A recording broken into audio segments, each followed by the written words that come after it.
My partner and I have our PPE on at this time. For my patient that I'm assessing today, where is the bleed located? It is on her right forearm. Right forearm. And is this a steady flow or is it spurting anywhere? It's spurting. This is spurting. So I'm going to have an arterial bleed. Can you apply direct pressure with the gauze, please? Okay, pressure's on. Can you grab the tourniquet for me as well? As I'm holding pressure, we're also going to apply a tourniquet 2 inches above this injury site. We don't want to get too close as that tourniquet will butterfly this injury open. We have to keep the joints in mind when applying a tourniquet. So distal to this injury would be my patient's wrist. Proximal would be her elbow. We're going to go just above the elbow with that tourniquet. We're going to secure it as tight as we can around the brachial artery, cutting off blood flow and hopefully stopping this bleed.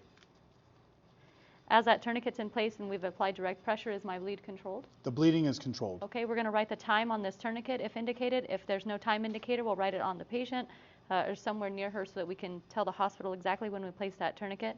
I'm going to consider the need for treatment of hypovolemic shock for this patient as it's a major bleed. I'm going to lay her flat, cover her with a blanket, and provide high flow oxygen via non-rebreather mask at 15 liters per minute. We're going to transport immediately to the nearest facility, and my bleed is controlled. This assessment is complete.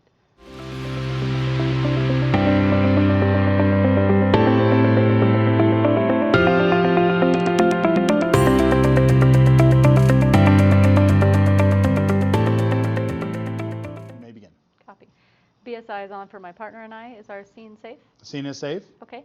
As I approach my patient, can you please tell me where the bleed is located? It is on the right forearm. Okay. On the right forearm, is this a spurting blood or do I see steady flow? It's a steady flow. I'm going to consider this a venous bleed at this time. My partner, can you grab gauze and apply direct pressure, please? While we apply direct pressure to this wound, is the bleed controlled?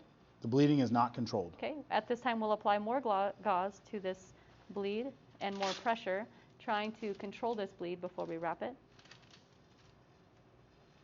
Thank you. Okay, a couple more minutes go by. Is my bleed controlled at this time? The bleeding is now controlled. Okay, we'll go ahead and grab a cling and wrap this wound. As we're wrapping this wound, we're going to go around the arm completely. We want to go above and below the injury site. And as we come across the top of the injury, we want to apply a twist to our wrap, and that'll just add more pressure.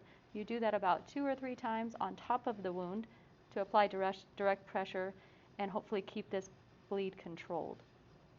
When you're complete with your wrap, you can tape the ends together, you can rip this cling apart and tie it on the patient's arm, you can tuck it in, whichever you're comfortable with. I'm going to consider the need for hypovolemic shock treatment because my patient does have a bleed. To treat for hypovolemic shock, we lay our patient flat, cover them with a blanket to preserve heat, and give them high flow oxygen via non-rebreather mask at 15 liters. I'm going to transport my patient immediately to the nearest facility, and my bleed control is complete. My assessment is complete.